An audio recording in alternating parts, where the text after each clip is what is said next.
When I got that ping to start writing is when everything changed. Bought the journal, I bought the pens, and the rest is going to unfold throughout this show. Do you want to read this? Do you want to read it? I had to sign an NDA to do this thing. A legally binding document that I wouldn't talk about my experiences. That didn't stop me from telling all the wild stories. It's taken me 10 years to be able to publicly share this. Welcome to the Afterglow. I'm Kimberly. Welcome in my bedroom under my beautiful art that is the Lovers that hangs over my bed. The first time he saw me naked was a total surprise. I was fresh out of the shower, behind closed doors in my bedroom, my entire body buttered up with tallow, skin glowing head to toe. I go back to the bathroom to throw my wet towel on the hook, right as he rounds the corner and comes through the open Jack and Jill door. He sees me walking towards him and takes a sharp inhale of surprise. Like a gentleman, he quickly turns around and starts to walk away. I can feel him blushing as he mutters, "Sorry," but I know he's not. I smirk with my whole body, and I don't bother to use my words to reply. He heads back to the living room and doesn't mention a word either. I take my time getting dressed, lingering in the feeling before reemerging. We both feel his desire building and my relaxed, flirtatious aura swirling. I shared that poem today on my Substack, and I immediately was like, I need to read this to the girls on the Afterglow. The experience of letting a lover see you naked. Like that first anticipation, that's how I feel about this channel and these videos. I've been sharing my content online for going on a decade. I'm no stranger to being seen, but I'm not exactly comfortable being seen in this way, in this more intimate, creative, artistic way. This is where I like to be. I am a lover girl. I'm always writing poetry and in the feelings and wanting to express that even more. And as women in today's modern world, there's a lot of reasons to stay small, to be more contained, to not show up in that way, to not feel comfortable being fully expressed. It is a challenge, and it's something that I know a lot of women struggle with. Over the years, I have been coaching, teaching, and working with women on how to improve their lives, their health, their happiness, and their well-being. I have gone through this process of stripping down, stripping away all those layers of protection, all of those not selves, all of the masks that we wear. Yes, okay, fine, letting men see me naked, that's one thing. That's a private experience. Letting people see me naked on the internet, not literally naked. I don't mean I'm going to be literally naked. I just mean that my expression is more naked. My art is on display, which does ironically include naked Barbie dolls, and that my heart is on display here because I find that to be the most liberating place to share from. This is the way that I see myself leading women, is by being even more myself and by being the version of me that I might even be a little bit scared to be, that I might be a little bit like to be, that I might need to like turn away for a second and say, oh my God, let me regroup myself. Like, did that really just happen? Did I really just say that? Yes. Okay, I did. Cool. Oh, you sure? He just walked in on me naked, but hey, have a look.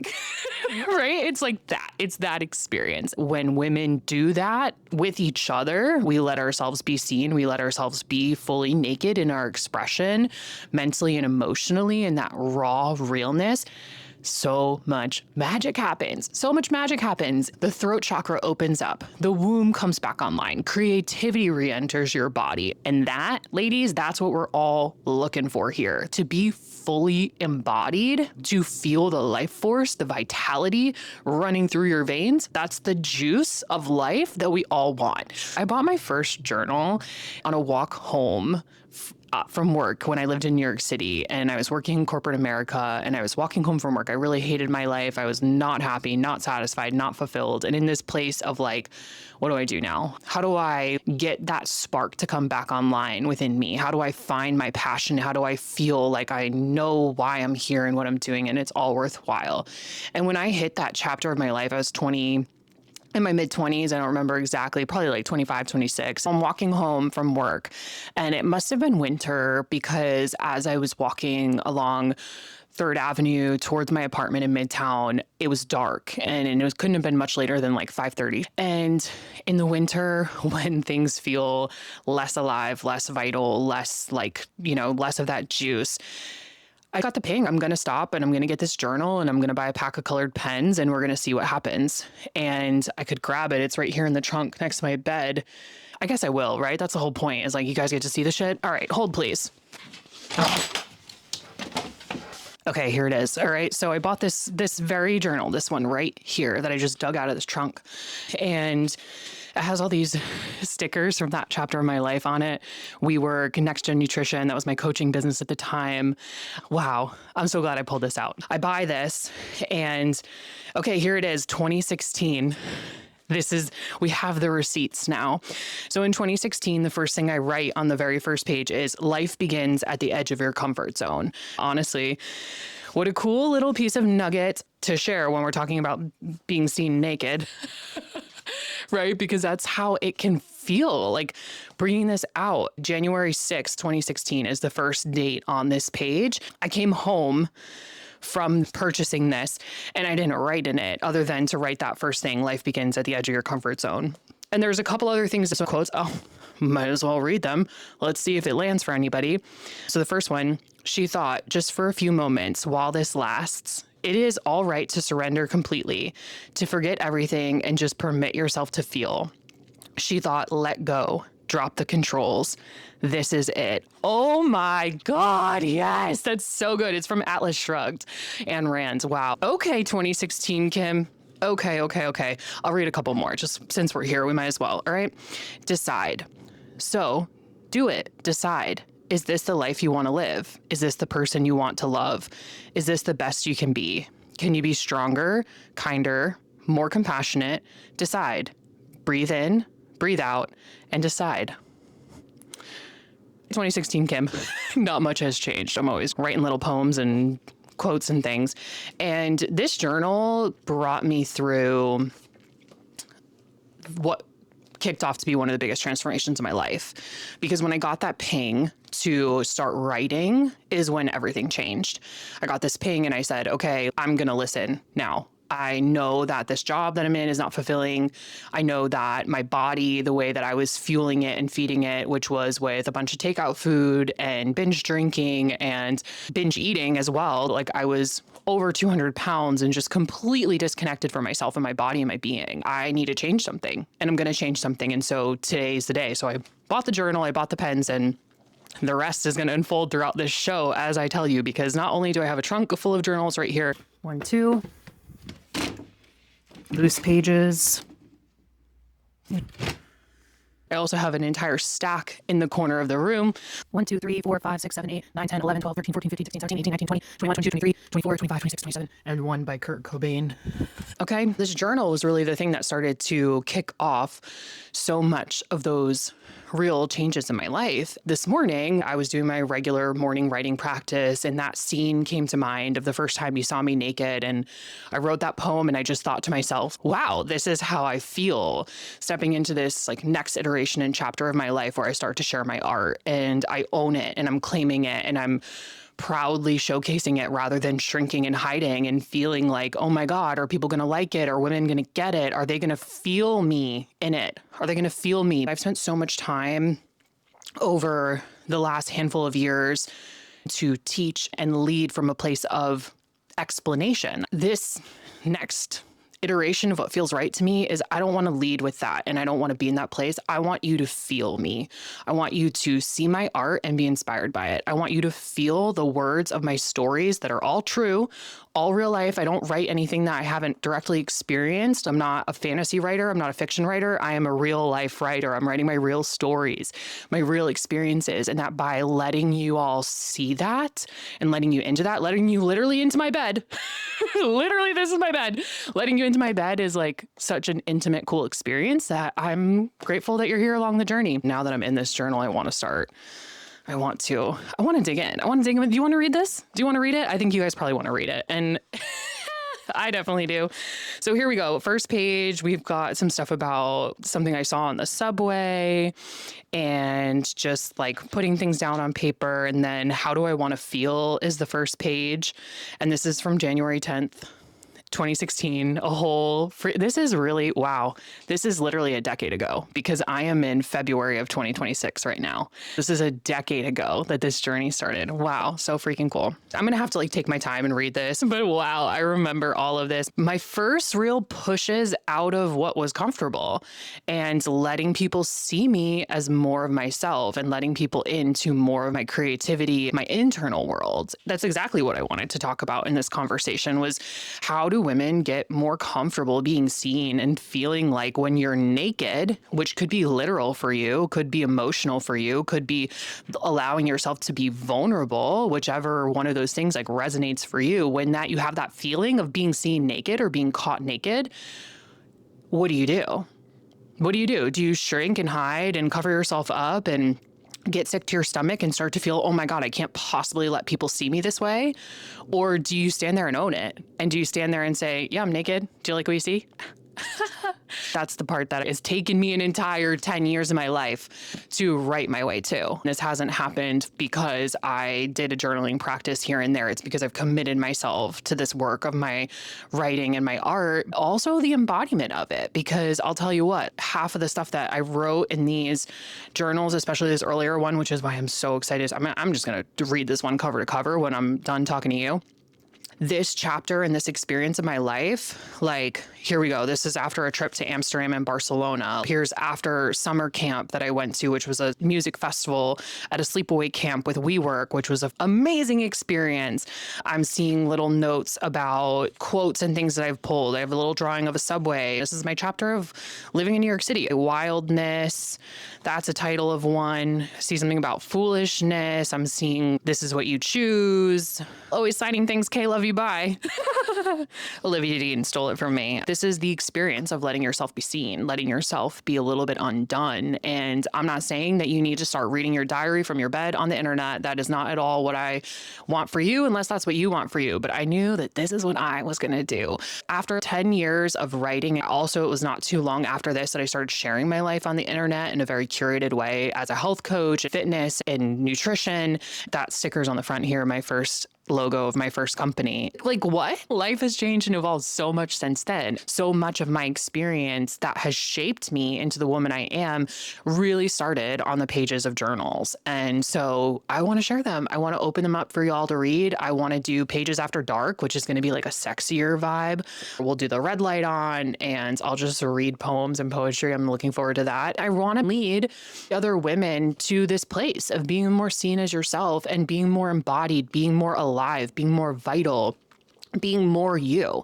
It's taken me 10 years to be able to publicly share this. And I'm not going to share everything, but there's a stack over there and there's a whole trunk right here. It's got to have somewhere to go. And when we write things down, it's a spell. Our words are spells. The definition of a spell, a word or a combination of words of great influence.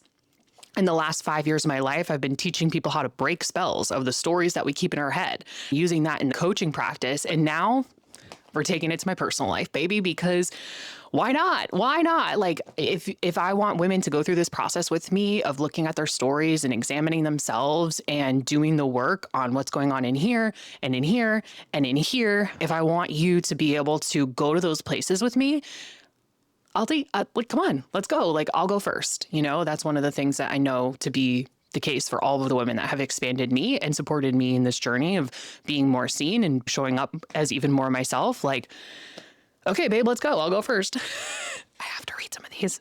I'll read you one. I'll find one and I'll read it. Let's see.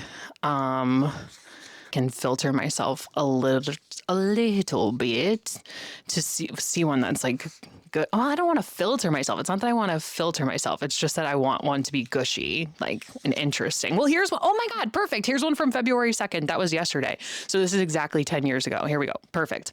Okay, title. I'll show you. Well, I'll just show you the pages because it looks kind of cute. There's little doodles and drawings and such. Okay, title. We live, ... Holy made the decision after a drunken, joking conversation to apply for We Live, and we are effing doing it. It's an amazing opportunity to be a part of this experiment and experience. I'm so excited to get things moving on this move. The space is amazing, and we lucked out big time on our unit. The whole package is too good to say no, and this will for sure be a life-changing experience. It was. So far, even just entertaining the idea has pushed me out of my comfort zone, and I can't wait to see what's in store. This could be the best decision I've ever made or a big mistake. ... Hopefully option one. First and foremost, it was an amazing experience. I got to be a part of a wild experiment. It was definitely not a mistake in any way, shape, or form. I got to live in a luxury building on Wall Street in Manhattan for 2 years with a bunch of my best friends. Think college as adults with high-end luxury everything, West Elm furniture, a yoga room, hot tubs on the roof deck, a game room that was a laundry room, a bar downstairs, regular community events. And this is, yes, the WeWork, the one that all the creative entrepreneurs were working at. I was a part of the very beginning chapter of that in New York City because one of my friends was working for the company. So we got this opportunity to be a part of this before. I had to sign an NDA to do this thing. Like I had to sign a legally binding document that I wouldn't talk about my experiences during this until it was like appropriate to share because they hadn't publicly shared that they were building this living model. And that didn't stop me from telling all the wild stories to my coworkers or all the experiences that we had throughout that chapter. Really, that's what set me up to become an entrepreneur and a health coach. I was already unhappy in my corporate job. I had this opportunity to go live with a bunch of people who were freelancers, entrepreneurs, working in startups. I saw what was possible for me instead of it being like, oh, you have to go to the same job 9 to 5 every day. I saw it was possible. I was around all these expanders. And then the best spell of all, do what you love, was plastered across every possible wall, t-shirt, mug, anything branded had that on there. And so it became the very first spell that really started to kick things into gear. And yeah, what a beautiful and amazing experience and chapter of my life. That was an entire 10 years ago that we made that decision to do it. Man, wow, what a cool one to read. So yeah, I'm going to go do my homework and continue to read back this journal and see what's in here. What I hope that this conversation, this intro to what to expect here, I'm going to read you a text that I sent to one of my friends when I was describing what I wanted this channel to be, because it wasn't, oh, I'm going to do a podcast and I'm going to teach about this thing and I'm going to like, set up my authority in this way. And I want to make sure women learn these things, X, Y, and Z. Like none of that. You couldn't pay me to do that at this point in time. I've done that. I've done the educational teaching podcasts. I've done the very professional, polished, put together content. I've done the authoritative stuff. And it's just, none of us want to watch that shit anymore. Honestly, like, am I right? We just want to know that there's real people a couple steps ahead of us in life or who have an energy and a magic that we want more of. And that by soaking up their energy and being around them, we get it, right? We get it. That's what we want. I don't want any more perfectly curated content on the internet from women who seem like they have all this stuff better than me and makes me feel like I'm not good enough. No, thank you. Unsubscribe. No. So, sorry, why did I go on that rant? What was I just talking about? Oh, I was going to read you. I was going to read, this is how I want this conversation to feel. Hold please while I find the exact message. I'm also working on an Oracle card deck. That one behind me hangs above my bed. It doesn't have a title yet, but it's akin to the Lover's card and tarot. They're a little bit etheric and their fields are vibrant, vital, and alive and bursting out, and there's glitter on them. They're naked, they're in their raw state. They're in union. He's holding her hand and they're together. It's the Lover's card, effectively. Creating these Oracle cards is another expression of me and my art and my inner worlds. Why? I screenshotted it. It's not, of course, it's not loading in the conversation. Let's see. I know it's in a screenshot in my phone. Here we go. Okay. The Afterglow. Think YouTube meets podcast, meets Oracle card reader, meets poetry open mic night, meets talking to your unhinged bestie in the living room or her bedroom while you're trying to sort your own life out. That sounds about right. And of course, somewhere in there will be me playing housewife and chefing, because that part of my life, that wellness experience of wanting to be alive and vital and well-fed and nourished, that is through food. Yes, of course. It's also through our everyday life and experiences and our art and our relationships, all these aspects of ourselves. So, ladies, what do you say? Meet me in the Afterglow? Okay, love you, bye.